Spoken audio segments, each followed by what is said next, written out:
봄철 건조한 날씨와 또 강풍으로 인해서 전국적으로 크고 작은 산불이 잇따르고 있는데요. 작은 불씨라고 해도 걷잡을 수 없이 번지다 보니까 인력과 장비를 아주 대규모로 투입을 해도 완전 진압하는 데는 상당한 시간이 걸리고 있습니다. 네, 그리고 또 원래대로의 그 아름답고 푸른 산으로 회복하려면요. 사실 회복하기가 쉽지도 않고 그렇죠. 회복하려면 오랜 시간이 걸립니다. 맞습니다. 그래서 작은 불씨가 큰 불씨로 이어지지 않도록 각별한 주의가 필요할 때입니다. 네, 우리 몸속에도 이토록 각별한 주의가 필요한 기관이 있는데요. 네. 오늘 이야기할 바로 이 기관은 관리와 예방이 무엇보다도 중요하다고 할 수 있는 바로 콩팥의 건강입니다. 네. 침묵의 장기라고 이야기하는 콩팥이 보내는 경고를 통해서 우리 질병의 불씨를 오늘 완전히 한번 잡아보도록 하겠습니다. 네, 도움 말씀 주실 오늘의 주치의는요. 신장내과 박선희 교수님이십니다. 안녕하세요. 안녕하십니까?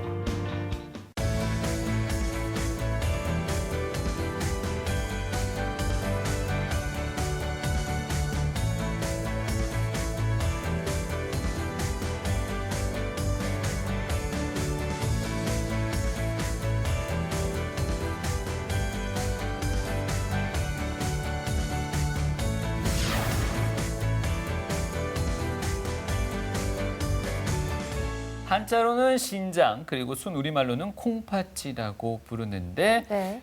또 많이 혼용해서들 사용하고 계십니다. 교수님께서는 진료하실 때 보통 콩팥이라고 부르시나요? 신장이라고 부르시나요? 네, 혼용해서 사용하기도 하지만 예. 저희가 콩팥이라고 부르는 것은 예. 모양과 색깔이 콩과 팥을 닮았다고 해서 그렇게 불리우는데 신장이라고 하면 심장과 조금 헷갈리는 경우가 있기 때문에 콩팥이라고 하는 것이 조금 더 명확할 것 같습니다. 네. 그럼 오늘 저희도 신장보다는 콩팥을 한번 이용해 보도록 하겠습니다.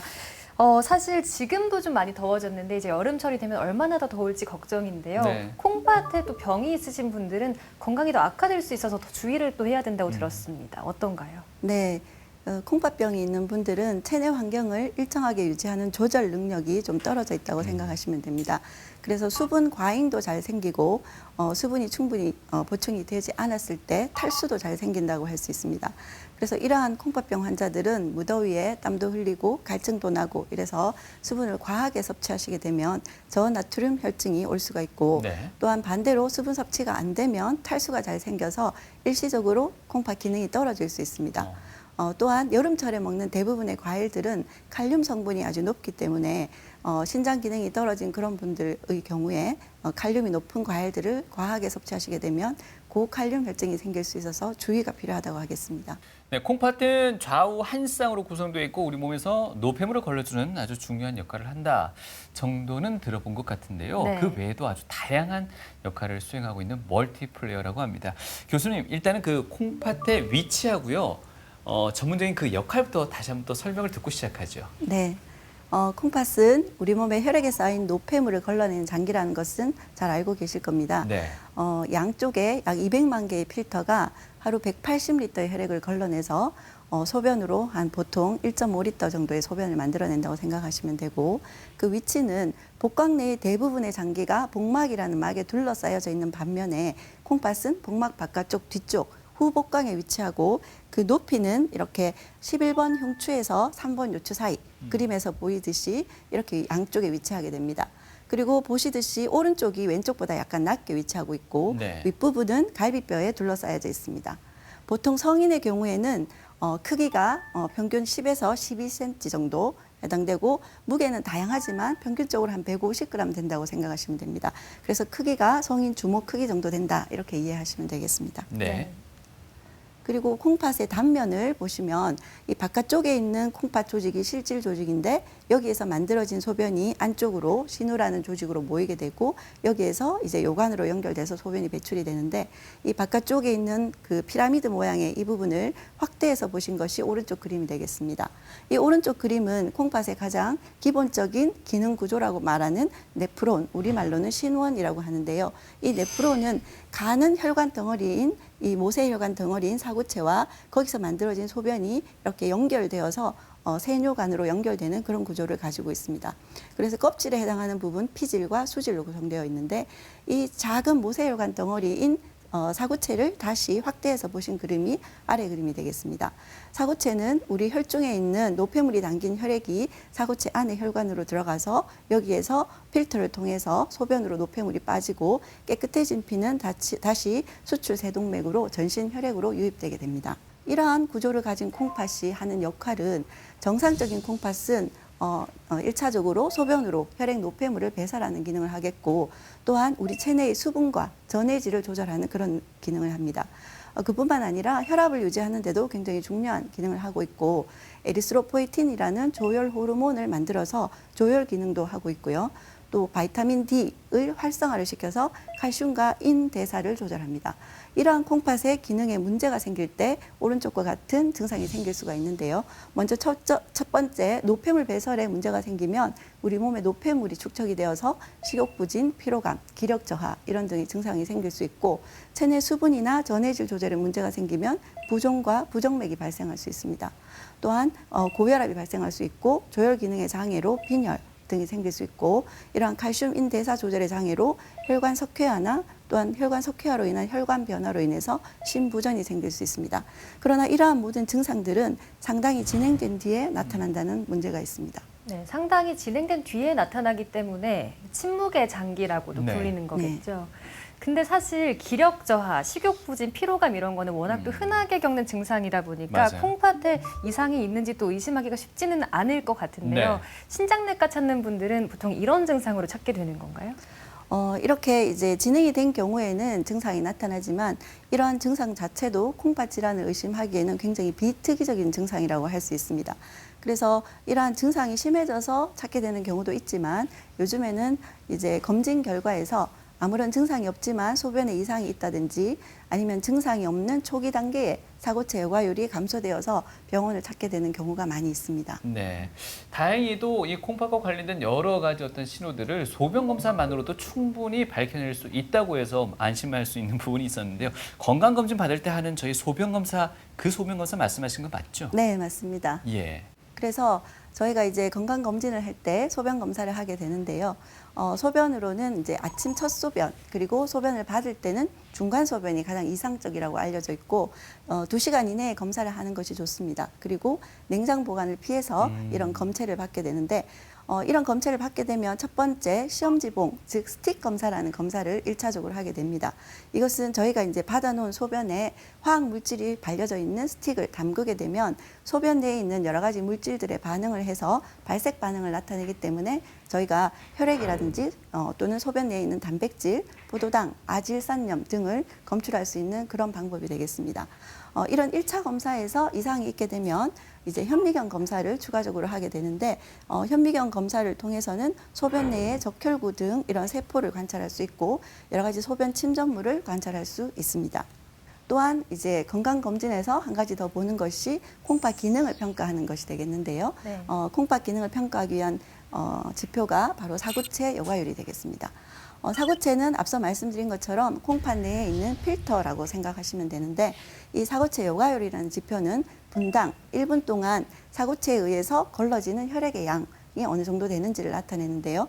정상인들은 분당 정상에서 90에서 120ml 정도로 사구체 여과율이 나타납니다. 그래서 이것은 직접 측정하는 방법도 있고 아니면 공식에 의한 추정치를 볼 수가 있는데 실제 임상에서는 추정 사구체 여과율을 많이 사용을 하고 있습니다. 추정 사구체 여과율을 계산하기 위해서는 우리가 혈청의 크레아티닌이라는 물질을 검사를 하게 되고요. 나이와 성별 등을 측정하면 공식에 의해서 계산을 할 수 있는데 그래서 실제 여러분들이 사구체 여과율이 궁금하실 때 대한신장학회 홈페이지를 방문을 하시면 나의 사구체 여과율을 알 수가 있으신데요. 먼저 혈액검사에서 아시고 계신 혈청 크레아틴인 값을 입력을 하고 생년월일을 입력하시게 되면 만 나이가 계산이 되어서 신장기능 결과보기 버튼을 누르시면 사구체 여과율을 아실 수가 있습니다. 네, 사구체 여과율이 너무 낮으면 네. 콩팥의 기능이 떨어졌다, 안 좋다는 의미인데 반대로 검사를 했을 때 높게 나왔다. 이것도 건강에 이상이 있다는 표시일까요? 사구체 여과율은 일반적으로 이제 높은 값이 신장 기능이 좋은 것인데요. 그 정상보다 더 높은 값이 일반적이지는 않지만 어떤 병의 진행 과정에서 사고체의 과여과가 일어나는 경우가 있습니다. 당뇨성 신증의 초기라든지 이런 경우에 해당하는데요. 그런데 사고체의 과여과가 일어나면 그 과여과에 의해서 결국 사고체가 손상을 받기 때문에 장기적으로 봐서는 별로 바람직한 상태는 아니라고 생각됩니다. 방금 교수님 말씀하신 혈청 그 크레아티닌 네. 또는 지금 말씀하신 사고체 여과율은 저희가 건강검진 받으면 피검사 결과에 소변검사 결과에 다 포함돼서 나오는 항목들인가요? 네, 맞습니다. 아, 예, 그럼 환자들이 직접 병원 찾으실 때도 건강검진표 들고 오시는 분들 많으시겠어요? 네, 맞습니다. 예. 그래서 건강검진표를 가지고 방문을 하시게 되는 경우가 많은데요. 예. 실제로 이제 건강검진에서 사고체 여과율이 좀 낮다든지 아니면 소변에 이상이 있다든지 이렇게 오시는데 보통 그렇게 오시면 저희가 이 혈청 크레아티닌이 일시적으로 올라갔는지 아니면 콩팥이 아닌 다른 요소에 의해서 영향을 받았는지 그런 것들을 검토를 하게 되고 크레아티닌을 다시 측정을 해서 사고체 여과율을 구하고 또한 콩팥 손상을 알 수 있는 소변 검사를 같이 하게 됩니다. 그리고 이런 건강검진 경우에는 한 번의 수치도 중요하지만 변화의 추이가 중요하기 때문에 이전에 검진을 받은 결과표가 있다면 잘 보관하시는 것이 좋겠습니다. 방금 대답하신 중에 한 가지 또 이렇게 안심되는 건 일시적인 현상일 수 있다는 말씀도 주셨거든요. 네, 맞습니다. 네, 그것도 분명 흔히들 일어나는 상황인가요? 네, 탈수가 심하거나 아니면 오랜 금식을 하고 검사를 하셨다면 일시적으로 정상 때보다 약간 수치가 올라가는 경우가 있어서 재검을 했을 때 좋아지는 경우를 많이 확인하게 됩니다. 다행이네요. 네. 예. 지금까지 콩팥 기능 또 기능이 잘 하고 있는지 어떻게 검사하는지까지 알아봤고요. 네. 이번에는 만성 콩팥병으로 가보겠습니다. 사실 이 만성이라는 단어가 붙으면은 잘 낫지 않고 그쵸. 오래 가져가야 한다 이런 의미인데 만성 콩팥병은 개념을 어떻게 알아야 될까요? 네, 저희가 만성 콩팥병이라고 부르는 것은 콩팥 손상 또는 기능의 감소가 3개월 이상 지속되는 상태를 말합니다. 여기에서 손상과 기능 감소 3개월이라는 게 중요한데요. 그러면 콩팥 손상이란 무엇이냐? 소변 검사의 이상이나 어떤 구조적인 이상을 말하는데 예를 들면 혈뇨나 단백뇨, 그다음에 콩팥 조직 검사의 이상이라든지 아니면 영상 검사의 이상, 그리고 콩팥 이식 상태를 말하고 기능의 감소란 것은 앞에서 말씀드린 사고체 여과율이 분당 60ml 미만으로 감소된 상태를 말하는데 저희가 콩팥병 단계를 1단계부터 5단계까지 나눌 때 3단계 이상으로 기능이 떨어진 상태를 말하게 됩니다. 조금 더 이 단계를 자세하게 말씀드리면 콩팥병의 단계는 사고체 여과율에 따라서 세로로 보시면 1단계부터 5단계까지 분류를 하게 되고 여기에다가 알부민뇨, 소변에서 나오는 단백뇨의 대부분이 알부민뇨인데요. 거기에 따라서 1단계부터 3단계로 나누게 됩니다. 그래서 알부민뇨가 없고 기능이 정상인 경우를 낮은 위험도라고 본다면 알부민뇨가 증가되거나 기능이 감소될수록 이렇게 색깔에서 보시듯 여러 가지 사망률이나 말기 신부전으로 이완될 위험이 높다는 것을 알 수가 있습니다. 네. 이러한 콩팥병이 얼마나 흔한지를 보여주는 표인데요. 우리나라에서 질병관리청 만성질환 건강통계 자료인데요. 2019년도에 보시면 중등도 이상의 만성 콩팥병 유병률이 9.3%나 되는 것을 알 수가 있고 초기에 만성 콩팥병 환자까지 포함한다면 약 9명 중에 1명이 만성 콩팥병을 가지고 있다. 이렇게 해석하시면 되고요. 오른쪽을 보시면 연령과 성별에 따른 분포를 보시면 60세 이상이 되면서 크게 증가되는 것을 알 수가 있고 여성에서보다 남성에서 더 많은 것을 알 수가 있습니다. 우리나라는 전 세계적으로도 콩팥병 유병률이 굉장히 높은데요. 이 그림은 미국에서 보고한 데이터인데요. 전 세계 말기 신질환, 즉 투석이나 이식이 필요한 말기 신질환의 유병률을 봤을 때 우리나라가 전 세계 7위에 차지한다는 것을 보여주고 있습니다. 이런 것들로 인해서 진료받는 환자 수도 꾸준하게 증가되고 있습니다. 그래서 2015년도에 비해서 2020년도에는 29만 이상으로 환자 수가 많이 증가가 되어서 매년 10% 이상 증가된다고 봅니다. 이러한 증가를 보이는 이유는 인구가 고령화되고 여러 가지 당뇨나 고혈압 환자가 증가되고 비만이나 대사증후군 환자가 증가되기 때문입니다. 또한 문제는 이러한 만성 콩팥병의 진료비 아주 높다고 생각할 수 있는데 이 그림에서 보이듯이 다른 만성 질환인 고혈압과 비교를 해보았을 때 4단계 이상의 만성 신질환 5단계의 경우에는 일반 고혈압 환자에 비해서 21배나 높은 진료비를 보이는 것을 알 수가 있습니다. 네. 따라서 이러한 문제들로 인해서 세계 신장학회나 대한신장학회에서는 세계 콩팥의 날이라고 정해서 콩팥 건강이 중요하다는 것을 알리고 있는데요. 매년 3월 둘째 주 목요일을 세계 콩팥의 날로 정해서 우리나라도 2006년부터 시작돼서 매년 콩팥 건강을 지키는 것이 중요하다는 것을 알리고 있고 올해도 대한신장학회에서 이러한 행사를 해서 알리게 되었습니다.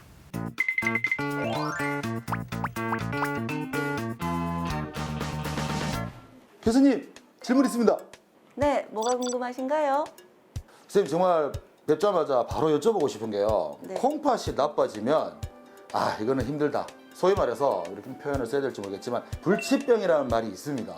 진짜 콩팥 안 좋아지면 평생 안고 가야 되나요? 콩팥 질환이 만성 질환이다 보니까 이제 그렇게 말씀하시는 분들이 있고 실제로 그렇게 얘기를 듣는 경우가 있는데 콩팥 질환도 그 단계나 원인에 따라서 치료가 가능한 그런 경우가 많이 있습니다. 정확하게 진단을 받으셔서 또 적극적으로 치료를 하시면 잘 치료하실 수 있고 또 어떤 경우에는 진행을 굉장히 더디게 하는 그런 약물로 효과를 보는 수가 있기 때문에 불치병이다 이렇게 생각하실 필요는 없을 것 같습니다. 선생님 말씀 들으니까 좀 마음의 여유가 생기네요. 그리고 또 한 가지가 있습니다. 우리 옆집 아주머니의 말씀이신데요. 콩팥이 안 좋아지면 손발이 붓는다. 그래서 아침에 손발이 붓는 사람들은 신장이 안 좋은 사람이다. 그런데 이것도 사실인가요?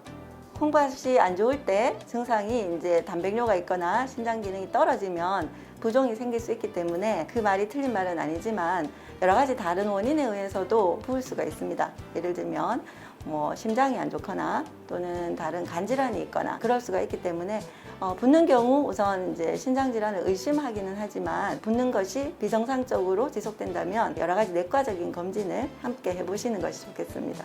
그 만성신부전이란 말은 굉장히 익숙한 말입니다. 근데 요즘에 콩팥병이라고 하는데 네. 이 차이가 있는 거예요?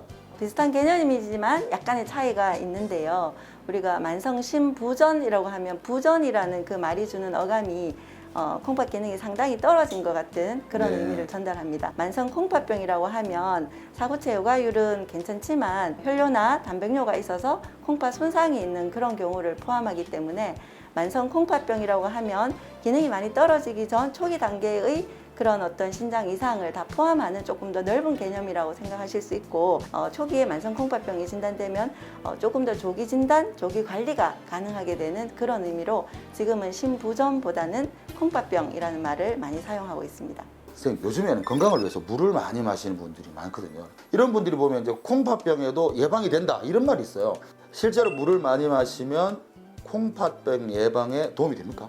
수분 섭취를 하라는 것은 우리 몸에서 체내 수분 공급이 굉장히 중요하다는 그런 의미인데 실제로 이제 수분을 잘 섭취를 하시면 체내 순환을 좋게 하고 또 노폐물 배설에도 도움이 되기 때문에 중요한데요. 그런데 이제 문제는 콩팥 기능이 떨어져 있거나 아니면 부종이 생기는 그런 분들은 수분을 너무 지나치게 많이 섭취하시면 그것이 오히려 더 안 좋을 수 있습니다. 그러나 이제 특정한 경우에 우리가 수분 섭취를 해서 신장을 보호하는 그런 경우가 있는데 예를 들면 CT를 찍을 때 조영제 같은 것들을 사용한다든지 그런 경우에는 수분 섭취를 많이 하게 됨으로써 우리 몸에서 조영제를 빨리 빠져나가도록 하는 걸 돕기 때문에 그렇게 얘기할 수 있지만 일반적으로 물을 많이 마신다고 해서 콩팥병을 예방할 수 있다라고 할 수는 없습니다.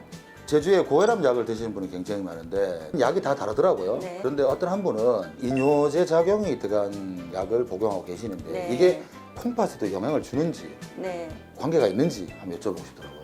이뇨제는 이제 고혈압 약물의 한 종류인데 이제 이뇨제를 지나치게 과도하게 사용을 하거나 아니면 환자가 어떤 다른 원인으로 인해서 수분 상태가 감소되었을 때 이뇨제를 계속 복용하게 되면 수분 저하가 생겨서 그것으로 인해서 일시적으로 콩팥 기능이 감소될 수가 있습니다. 급성 어떤 질환, 설사라든지 네. 이런 탈수가 일어날 수 있는 다른 질환이 있을 때는 일시적으로 약물 조절이 필요할 수 있습니다. 고혈압 약을 바꾸게도 하겠네요. 네. 중단하면 또 고혈압에 또 영향이 가고 네, 그런 근데 걱정하지 않을까요? 수분이 많이 모자라고 이럴 때는 네. 이 상태에서 그 이뇨제를 잠깐 중단한다고 혈압이 그렇게 많이 상승하지는 않을 테고 또 그렇다면 다른 계열의 항고혈압제 약물을 사용할 수 있습니다. 네, 콩팥 건강에 대한 궁금증 질문 있습니다 해서 함께 풀어봤습니다. 네. 앞서서 콩팥의 손상이나 기능의 감소가 3개월 이상 지속이 된다 했을 때 만성 그렇죠. 콩팥병이라 이렇게 설명을 주셨는데요. 네. 이 만성 콩팥병의 또 원인이 되는 질환이 있다고 들었습니다. 설명 좀 주실까요? 네. 만성 콩팥병의 원인은 그 빈도별로 보시면 당뇨병성 신증이 제일 많고 그다음 고혈압, 사고체 신염, 그리고 낭성신 질환이 되겠습니다. 이 그림은 우리나라 신대체요법의 현황이라고 해서 대한신장학회의 보고서인데요. 투석이나 이식이 필요한 만성 콩팥병을 가진 환자의 거의 50%가 당뇨로 인한 것이고 고혈압이 20%, 사고체 신장염이 10% 미만이 되겠습니다. 한 가지씩 살펴보겠습니다.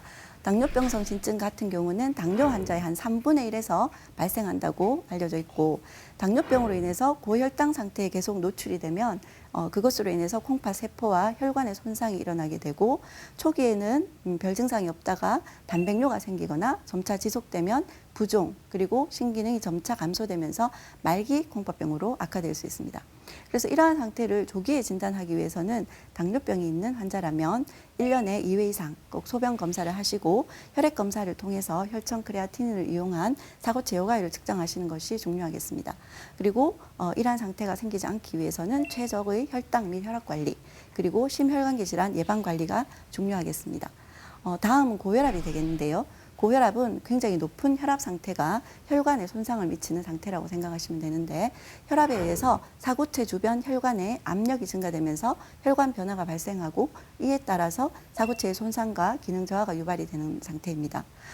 무증상인 경우가 많지만 진행을 하게 되면 여러 가지 장기에 2차적인 합병증이 생기는데 콩팥뿐만 아니라 뇌나 심장 그리고 혈관 전반적으로 합병증이 생길 수가 있어서 정기적인 혈압 측정 및 관리가 중요하다고 하겠습니다. 그리고 고혈압은 만성 콩팥병을 일으키는 원인이기도 하지만 만성 콩팥병 환자의 합병증으로 고혈압이 더 악화되는 수가 있습니다. 그래서 고혈압이 있는 만성 콩팥병의 환자에서 우리가 고혈압을 잘 치료를 하면 콩팥병의 진행을 지연시킬 수 있고 또한 심혈관계 합병증과 사망률을 감소시킬 수 있기 때문에 굉장히 중요하다고 생각되고 따라서 고혈압이 있는 환자 역시 1년에 2회 이상 소변 검사와 이 혈액 검사를 통한 사고체 여과율 측정이 중요하겠습니다. 세 번째 질환은 사고체 신염이 되겠는데요. 앞서 그림에서 보여드린 것처럼 사고체라는 콩팥의 여과 기능 부위인 그 부위에 염증이 생기게 되는 것인데 이 질환은 젊은 연령대를 포함한 전 연령대에 발생이 가능합니다. 증상으로는 혈뇨는 유관적일 수도 있고 현미경적일 수도 있는데 혈뇨와 단백뇨, 고혈압, 부종 등이 생기고 진단은 신장 조직 검사를 통해서 진단할 수가 있겠습니다. 그래서 조직 검사를 하면 정상적인 사고체는 이렇게 위에 있는 그림처럼 보이지만 사고체 경화가 상당히 진행이 되면 이렇게 혈관이 막혀서 더 이상 기능을 할 수 없게 됩니다.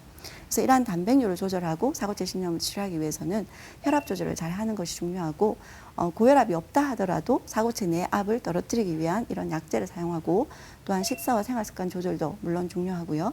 그다음에 고요산이나 고지혈증을 조절하기 위한 치료 그리고 병의 정도에 따라서 면역 억제제도 사용을 하게 됩니다. 다음 원인은 다낭신이 되겠는데요. 이 다낭신은 유전에 의해서 콩팥에 무수히 많은 낭종이 생기는 질환입니다. 그래서 이 낭종의 수와 크기가 점점 증가될수록 정상 신장 조직이 감소되면서 결국은 신부전에 이르게 되는데 증상으로는 요통과 혈뇨 그리고 낭종 내의 출혈 그 외에도 요로 감염에 의한 증상 또는 고혈압 그리고 신부전증 등이 있고 이를 치료하기 위해서는 항고혈압제 그리고 낭종이 커지는 것을 차단하기 위해서 바조프레신 수용체 기량제라는 약을 사용하게 됩니다.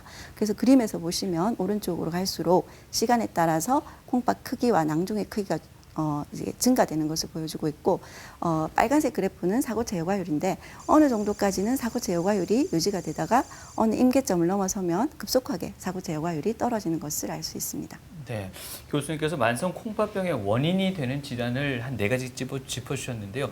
4가지 모두 공통된 증상이 혈뇨 내지는 단백뇨가 포함된 것 같고 또 증상을 조기 발견하기 위해서 필요한 소변 검사도 연 1회에서 많게는 2회까지도 말씀하셨습니다.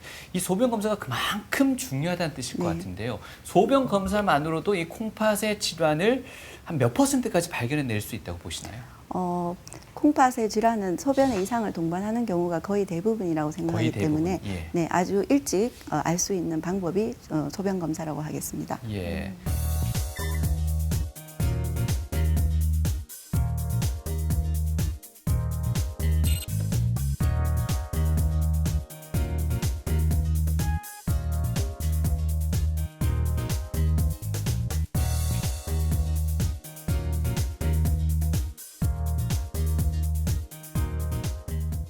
콩팥병과 관련된 대표적인 소변 이상이 단백뇨가 혈뇨가 되겠습니다. 단백뇨는 이렇게 유관적으로 심한 경우에 거품을 보일 수가 있고요. 혈뇨도 유관적으로 이렇게 색깔이 붉게 되는 경우는 우리가 알 수가 있지만 실제로 이런 경우는 상당히 진행한 경우이고 초기에는 단백뇨나 혈뇨를 검사를 해보지 않으면 잘 알 수가 없습니다. 그중에 혈뇨부터 먼저 다시 말씀드리면 네. 혈뇨는 유관적이거나 아니면 현미경 쪽일 수 있는데 왼쪽을 보시면 유관적으로 소변이 붉게 나오는 경우가 있는데요. 색깔이 이렇게 선홍색을 보이는 경우 저희는 방광이나 혈관 이상을 의심할 수가 있고 또 어떤 경우에는 소변이 검붉은색을 보일 수가 있습니다. 이런 경우에는 사구체 질환을 의심할 수 있습니다. 또 소변에 혈뇨가 있는 경우에 핏덩어리, 혈뇨계라고 하죠. 핏덩어리가 있는지를 유심히 관찰하시는 게 도움이 되는데 이런 경우에는 요관이나 방광의 이상을 의심할 수 있습니다. 그러나 어떤 경우에는 유관적으로 소변이 깨끗하게 보이지만 검진에서 현미경상 이상이 있다 이렇게 이야기 듣는 수가 있는데요.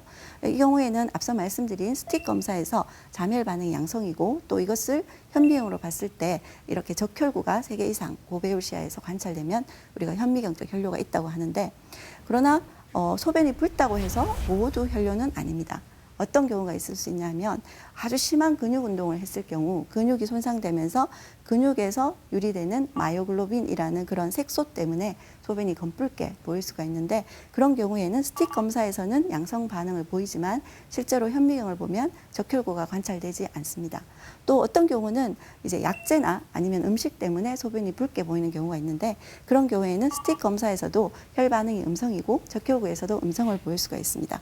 혈뇨의 원인은 요로 감염이나 결석, 종양, 그리고 사구체 신염, 혈관 질환, 다낭성 신증, 그리고 약제에 의한 경우나 심한 운동 등 다양한 원인이 있겠는데 아주 간단하게 치료되는 질환부터 심각한 종양까지 굉장히 다양하기 때문에 검사가 필요하다고 하겠습니다. 예. 혈뇨 나와서 하나 더 여쭤본다면 제 아는 분 중에는 격한 운동을 한 다음에 다소 이제 콜라빛과 네. 비슷한 어떤 소변을 보셨다는데 그것도 충분히 의심할 수 있는 소지가 있나요? 네네. 앞서 말씀드린 것처럼 아주 심하게 운동을 하고 나면 근육 손상이 되어서 예. 색소뇨가 보일 수 있는데 그런 경우라고 의심할 수 있고 또한 어떤 경우는 혈뇨에 소인이 있는 분이 굉장히 심하게 운동을 하고 나서 실제로 유관적인 혈뇨가 있었을 수도 있습니다. 네. 네. 그리고 아까 주요 증상으로 단백뇨를 말씀해 주셨는데 증상이 심하면 유관으로도 가능하지만 또 심하지 않으면 관찰하기 쉽지 않다고 하셨어요. 그럼 어떤 방법으로 검사가 되는 건지 또 원인은 뭔지도 설명 주실까요? 네.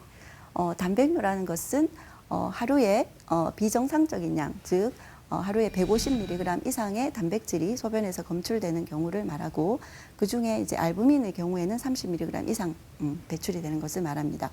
1차로 앞서 보여드린 스틱 검사를 통해서 검사를 하게 되어서 여기에서 1+ 이상으로 지속적으로 나오게 되면 정확하게 양이 어느 정도인지 정량 검사가 필요하게 되어서 주로 24시간 소변을 모아서 검사한다든지 아니면 1회 소변으로 단백뇨와 크레아티닌 B를 이용해서 우리가 단백뇨 양을 알 수가 있습니다. 그런데 이렇게 단백뇨가 나온다고 했을 때 이것이 과연 일시적인 현상인가? 이런 경우는 이제 신장 질환과 관련이 없는 경우가 되겠는데요. 심하게 운동을 했거나 열이 났거나 또는 요로 감염이 있는 경우에 그 감염 기간 동안 일시적으로 단백뇨가 나올 수 있고 또 어떤 경우에는 활동 시에만 나오는 경우가 있기 때문에 지속적인 단백뇨인가라는 것이 중요하겠습니다. 그래서 증상은 별로 없는 경우부터 시작해서 단백뇨가 아주 심하면 부종이 생길 수가 있습니다.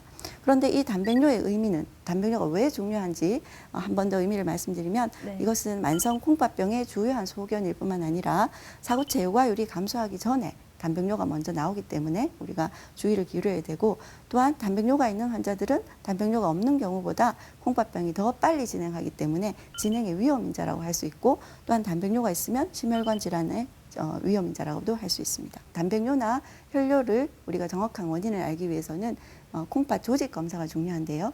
조직 검사는 병원에 가시면 이렇게 엎드린 상태에서 초음파를 봐서 신장 조직을 이렇게 초음파 프로브를 통해서 확인한 다음에 이런 바늘을 통해서 조직을 일부 얻어내게 되고 이 조직 검사를 통해서 얻은 조직의 실제 모습입니다. 여기서 건강한 사구체는 이렇게 붉은 공 모양으로 여러분들이 육안으로도 확인할 수가 있습니다.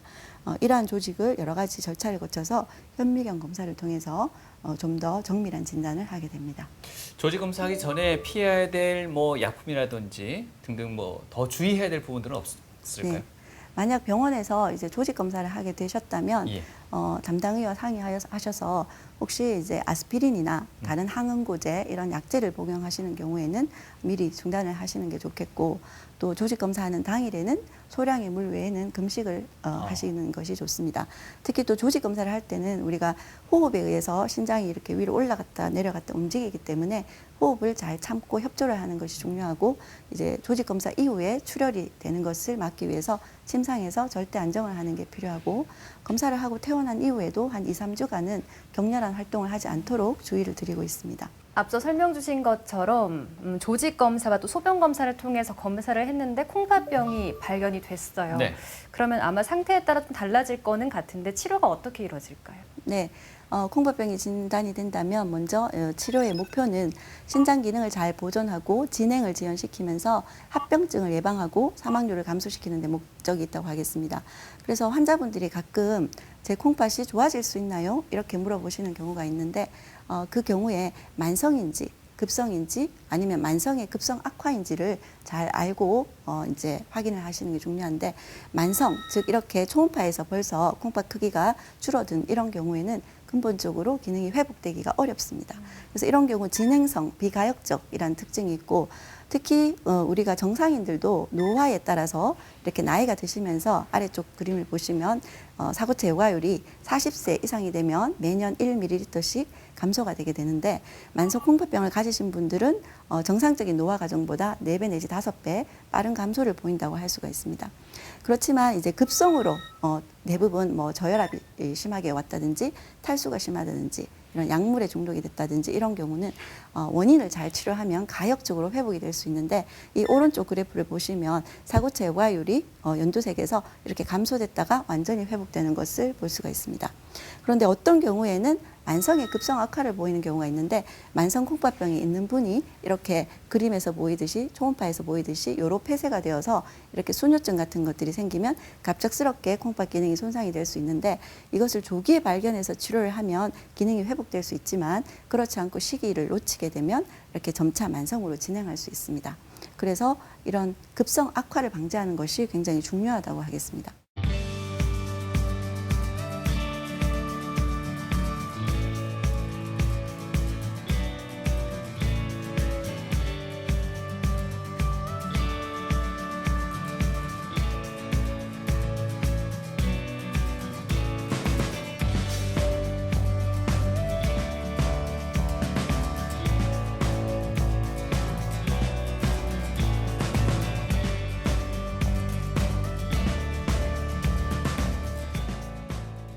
네, 치료료는 이제 생활 습관 개선 등을 포함한 비약물 치료도 굉장히 기본적으로 중요하다고 하겠습니다.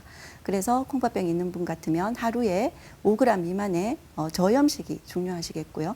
그리고 저단백식이 표준 체중당 0.6에서 0.8g 미만으로 시기를 하는 것을 저단백식이라고 하는데, 저단백식이를 하는 경우에 여러 가지 연구에서 콩팥병의 진행을 줄일 수 있다 이렇게 알려져 있고, 오른쪽 그림에서 보시면 하루에 단백 섭취가 1.0에서 1.2 정도를 기준으로 그보다 많아졌을 때 말기 신부전의 위험도가 증가되고 단백 섭취가 감소되었을 때 말기 신부전의 위험도가 떨어지는 것을 보여주고 있습니다. 네. 그리고 체중 조절도 아주 중요한데요. 우리가 비만도라고 하면 보통 체질량 지수를 이용을 하죠. 체중과 키의 제곱을 이제 체중에서 나누는 값인데, 이것을 25 미만으로 유지시키는 게 중요하겠고, 금연이나 절주, 규칙적 운동 같은 이런 생활 습관 개선들이 기본적으로 중요하다고 하겠고, 그 다음은 이제 약물 치료가 되겠는데요.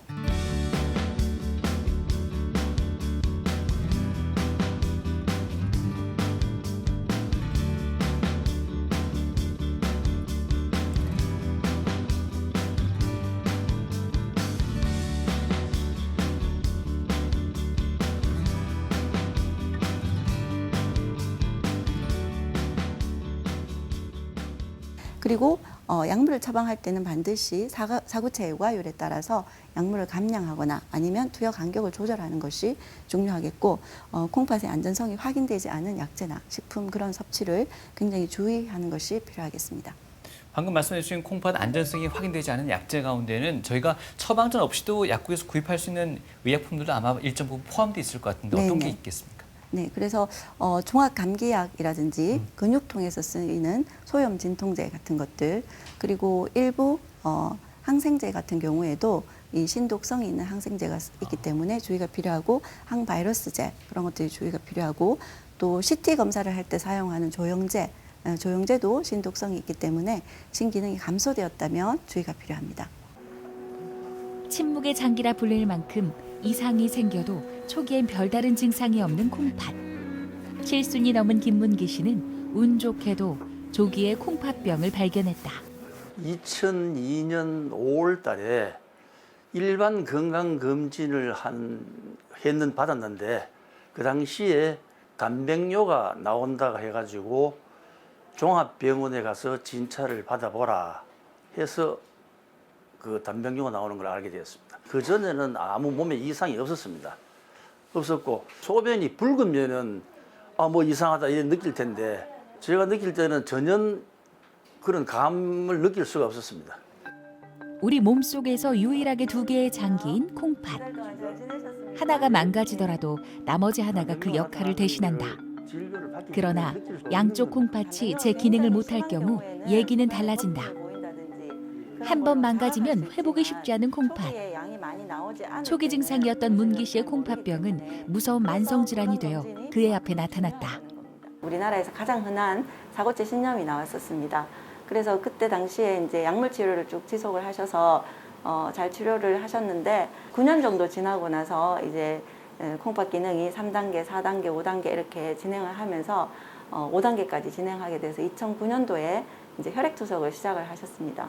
다행히 이제 혈액투석을 하시면서 잘 관리가 되고 2013년도에 뇌사자 장기 이식을 하게 됐습니다. 혈액투석을 하는 순간부터 그 중증 장애인이 됩니다. 그러면 혈액투석을 안 하면은 생명조차도 위험하다고 하거든요. 그래서 그런 면에서는 상당히 참 고통스러운 거고, 생활의 주기가 일주일 중에서 3일은 무조건 병원 생활을 해야 되기 때문에 그것도 고통스럽고. 소리 없이 약해진 콩팥은 20년 동안 문기 씨의 일상까지 파고들었다.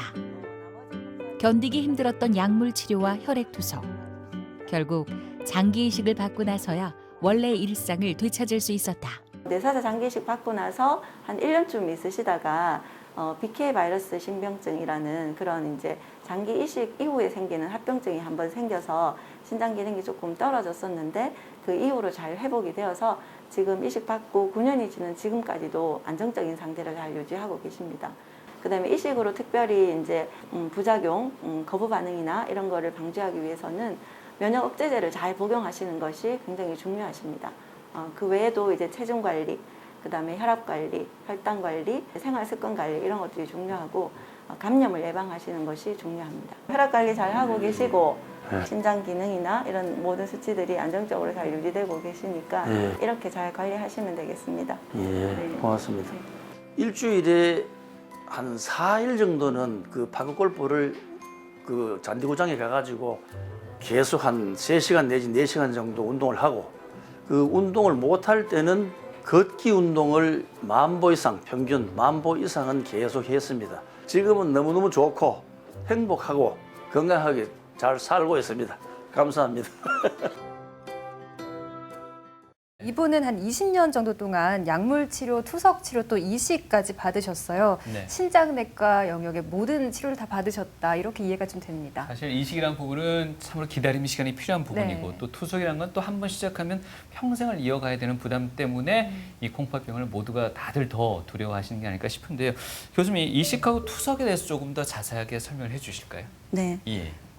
콩팥 기능이 15% 미만으로 떨어지는 5기가 되면, 그리고 그 감소에 의해서 요독증이 생기게 되면 이제 신대체요법, 즉 이식과 투석이라는 것이 필요하게 됩니다.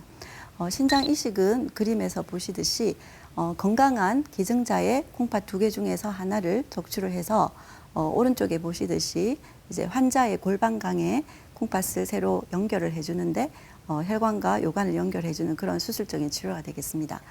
실제로 신이식은 신장 기능을 가장 정상에 가깝게 회복할 수 있는 그런 방법이지만, 작년 우리나라 데이터도 보면 한 25,000명 정도의 대기자가 있는 것으로 알려져 있어서 다 받지 못하는 경우가 많습니다. 예. 그래서 이렇게 신의식이 가장 좋지만 신의식을 받을 수 없는 경우에 결국 혈액투석 아니면 복막투석을 하게 되는데요. 간단하게 이제 투석에 대해서 말씀을 드리면 혈액투석은 혈액 내 노폐물을 투석기라는 기계를 통해서 걸러내는 그런 치료법인데 주로 병원에서 치료를 하게 되고 일주일에 3회 한 번에 4시간씩 이렇게 규칙적으로 투석을 하셔야 됩니다. 그리고 투석 자체가 이렇게 간헐적인 치료이다 보니 식이요법이나 수분 섭취 제한 이런 것들이 더 필요한 치료라고 할 수가 있고요. 네.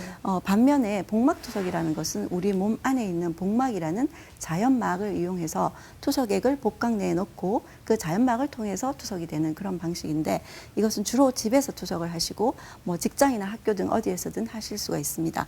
그리고 방법으로는 환자분이 직접 투석액을 교환하는 손투석 또는 기계를 이용하는 기계투석 등이 다양하고 시간도 환자의 생활 패턴에 맞추어서 조절해서 할 수 있다. 이런 장점이 있지만 실제로 복막투석관이 삽입된 채로 생활을 하셔야 되기 때문에 목욕이나 수영 같은 것을 하는 데는 제한이 있겠습니다. 네, 관리하는데 또 상당한 노력이 필요할 것 같은데요. 이렇게 또 해야지 합병증으로 이어지지 않을 것 네. 같습니다. 기능이 떨어지면 합병증으로 이어질 수 있잖아요. 어떤 것들이 있을까요? 콩팥이 나빠져서 이제 만성 콩팥병이 되면 여러 가지 우리 체내에 장기나 이런 곳에 합병증이 생기는데 대표적으로 이제 빈혈이나 전해질 불균형 그리고 미네랄 골대사 이상, 심혈관계 질환 이런 것들이 생길 수가 있습니다. 한 가지씩 말씀드리겠지만 먼저 그 전해질 불균형이라고 하면 보통 고칼륨 혈증 그리고 대사성산증 이런 것들이 유명한데요. 칼륨이 우리 몸에서 굉장히 많이 올라가면 여러 가지 문제가 생기게 됩니다. 그리고 미네랄 골대사 이상이라는 것은 만성 콩팥병과 관련되어서 칼슘이나 인, 부갑성선 호르몬 이런 검사 수치 이상과 함께 뼈 질환이 생기고 그리고 혈관이 석회화되는 그런 현상을 모두 통틀어서 미네랄 골대사 질환 이렇게 얘기하고 그다음에 심혈관계 질환을 하면 여러분들이 잘 아시고겠지만 여러 가지 관상동맥 질환이나 심부전 그리고 부정맥 같은 것들이 있습니다. 빈혈은 혈액 내에 혈색소 농도가 남자에서 13 미만, 여자에서 12 미만인데요. 이 왼쪽 그래프를 보시면 만성 콩팥병이 진행됨에 따라서 1기부터 5기까지 갈수록 빈혈이 유병률이 굉장히 많이 증가되는 것을 보실 수 있고 특히 5기가 되면 98%에서 95%까지 빈혈을 많이 갖고 계십니다. 이것은 우리나라 데이터인데요.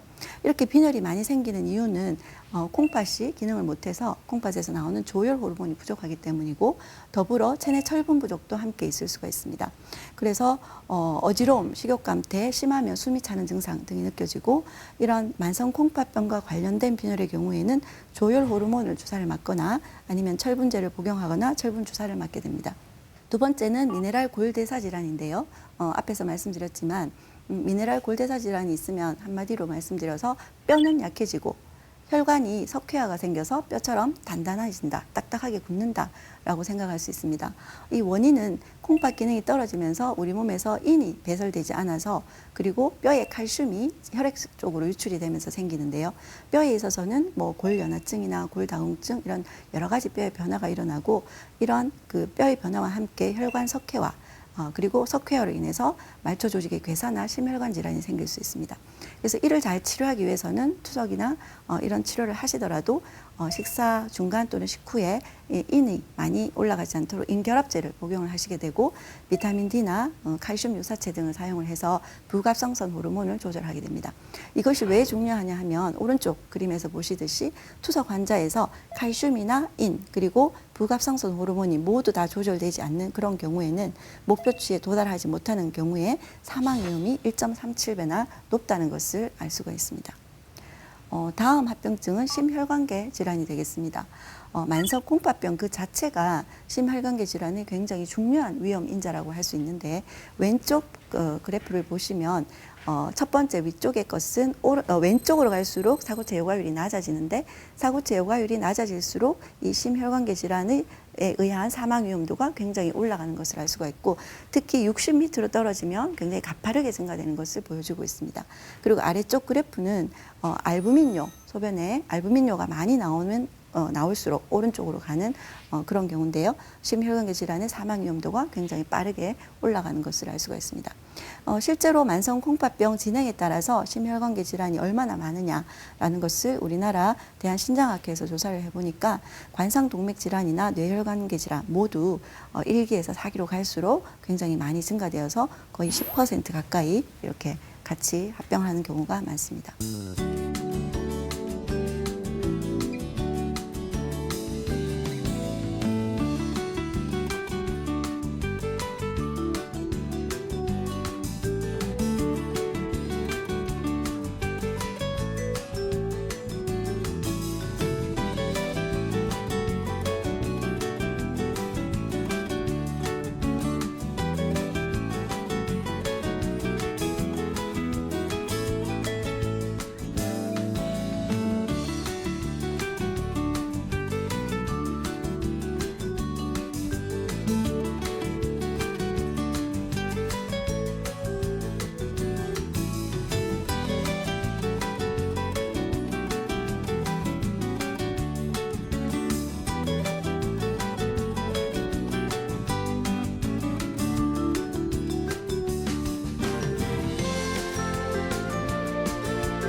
제가 그 콩팥을 이식을 받은 환자인데 처음에는 아무런 증상도 없이 그냥 어느 날 몸이 전기 오듯이 찌릿찌릿한 걸 느껴가지고 병원에 가보니까 신장이 다 망가졌다 하는 걸 알게 되었습니다.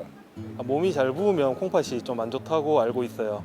콩팥이 안 좋으면 소변에 이상이 있다고 느껴지지 않을까요? 제가 아는 분은 평소에 증상이 없다가 건강검진 받고 이상이 있다는 걸 알게 됐어요. 혈압과 혈당 조절을 잘해야 되는 걸로 알고 있어요. 최대한 싱겁게 먹어야 되지 않을까요? 금연하고 금주도 하고 그리고 다이어트도 많이 해서 살 빼려고 노력하더라고요. 관리는 주로 이제 하는 게 이제 음식 조절, 그리고 운동, 그리고 술은 원래 제가 먹지를 못했고 담배, 금연하는 거 이게 가장 좋은 거고, 그다음에 긍정적인 사고를 많이 가지는 거, 즐겁게 살려고 노력하는 거, 그게 제일 좋은 것 같습니다. 정말로 즐겁게 사시면은 기회는 반드시 올 거라고 저는 확신을 합니다. 용기를 가지십시오. 고용량 비타민C를 먹으면 콩팥 결석이 생길 수 있다던데 정말 맞나요? 네, 맞습니다. 예. 고용량 비타민C를 복용하시게 되면 우리 소변으로 옥살레이트라는 물질이 많이 이제 배설이 된다는 그런 연구 결과가 있고, 이 옥살레이트라는 물질은 소변에서 칼슘과 결합을 하게 되면 칼슘 옥살레이트 결석이 생길 수 있습니다. 그리고 특히 이제 콩팥 기능이 감소되어 있는 분, 이런 분들은 고용량 비타민C를 복용하시게 되면 옥살레이트가 세뇨관에서 침착이 되어서 급성신 손상이 생기는 그런 사례가 보고되기도 합니다. 콩팥 기능이 감소된 분이나 아니면 이전에 결석이 있으셨던 분 같으면 이런 고용량 비타민C 복용에 주의가 필요합니다. 콩팥병이나 콩팥 관리에 대해서 궁금한 점을 제가 한번 모아봤습니다. 노년기에 콩팥 건강에 문제가 있는 거와 젊은 나이에 콩팥 건강에 문제가 있는 것은 좀 차이가 있는 거죠? 차이가 있습니다. 예. 그 노년기 환자들은 이제 콩팥병의 원인인 고혈압이나 당뇨를 가지고 계신 분 경우가 굉장히 많고, 그런 고혈압이나 당뇨의 유병 기간이 오래되다 보니까 네네.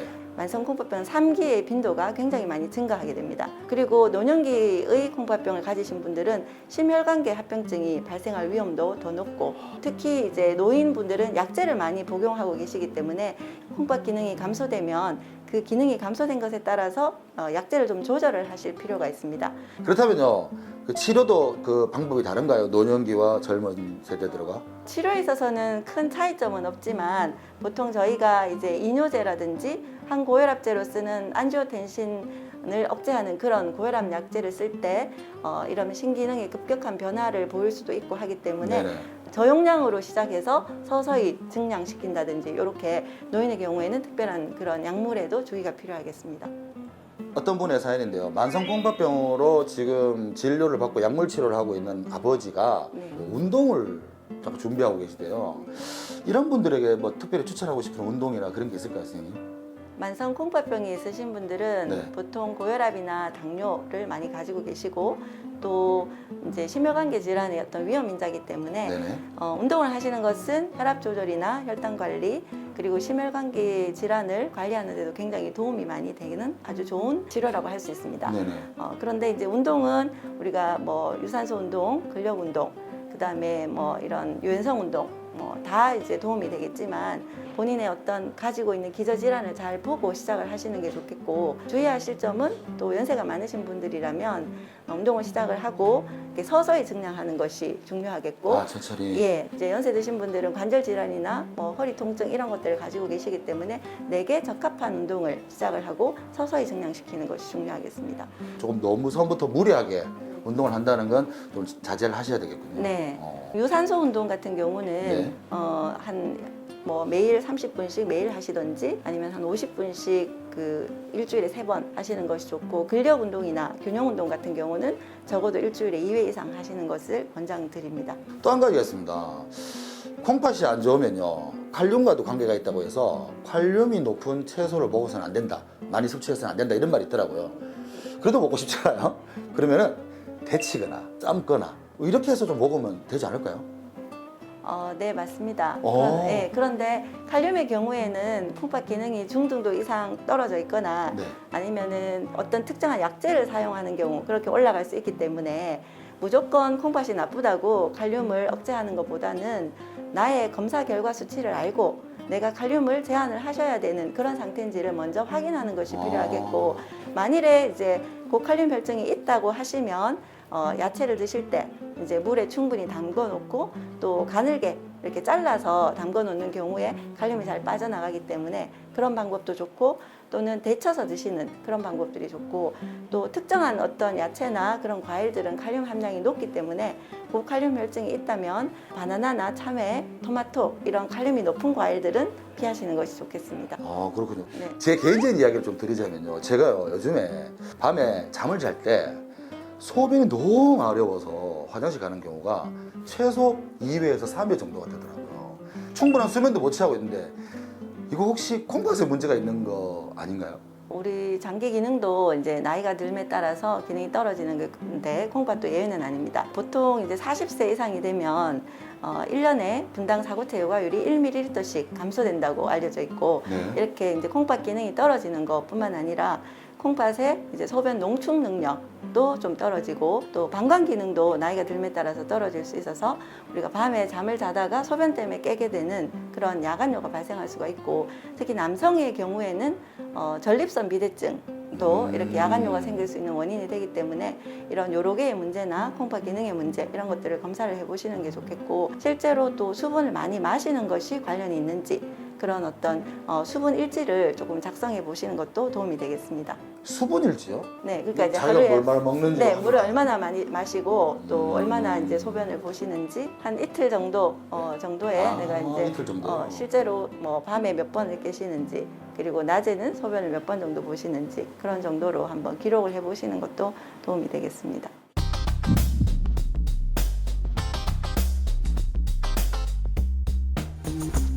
네, TV 메디컬 약손 오늘 이 시간은요. 만성 콩팥병의 원인과 진단, 또 치료, 예방법까지 자세하게 알아봤습니다. 네. 교수님 오늘 강의해 주신 내용 한번 정리해 주실까요? 네. 오늘 강의를 통해서 사고체 요과율에 대해서 알아보았고요. 네. 그다음에 소변 검사의 중요성에 대해서도 말씀드렸습니다. 그리고 이러한 사고체 요과율과 소변 검사를 통해서 만성 콩팥병으로 진단을 받으셨다면 조기에 치료를 해서 신장 기능이 잘 보존될 수 있도록 그 진행을 억제하는 치료를 받으시고 합병증을 예방하는 것이 중요하겠습니다. 또 한 가지 중요한 것은 역시 콩팥병의 관리도 우리가 건강 관리를 하는 것과 크게 다르지 않다. 그래서 일반적인 건강 수칙을 잘 지켜서 예방과 관리를 하는 것이 중요하다고 하겠습니다. 네, 그리고 마지막으로 신장병의 유용한 정보가 대한신장학회 홈페이지를 방문하시면 이렇게 다양하게 있으니까 필요하신 분들이 잘 활용할 수 있었으면 좋겠습니다. 네. 침묵의 장이라고 불릴 만큼 초기 증상이 없기 때문에 자칫 방심하다가는 만성으로 갈 수 있는 콩팥병이었습니다. 특히나 이제 당뇨나 네. 고혈압 있으신 분들은요, 혈압 또 당뇨, 혈당 관리 잘 하셔야 되겠고요. 정기적인 건강 검진 절대 놓치셔서는 안 되겠습니다. 네, 결코 방심해서도 또 소홀히 해서는 안 되는 콩팥 건강에 대해서 자세하게 알아봤습니다. 네. 신장내과 박선희 교수님과 함께했습니다. 감사합니다. 고맙습니다.